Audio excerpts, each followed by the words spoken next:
Welcome back to another technical deep dive here in the debug zone. Today we're tackling a big question and breaking it down with us from other users.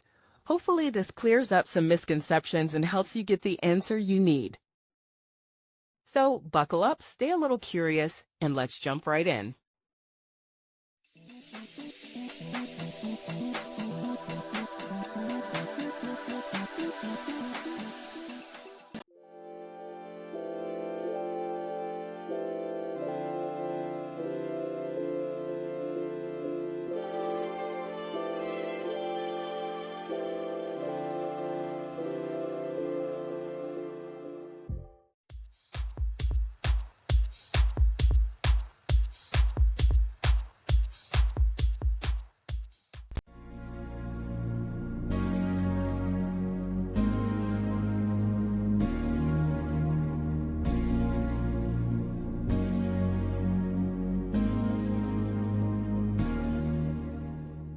And that's a wrap.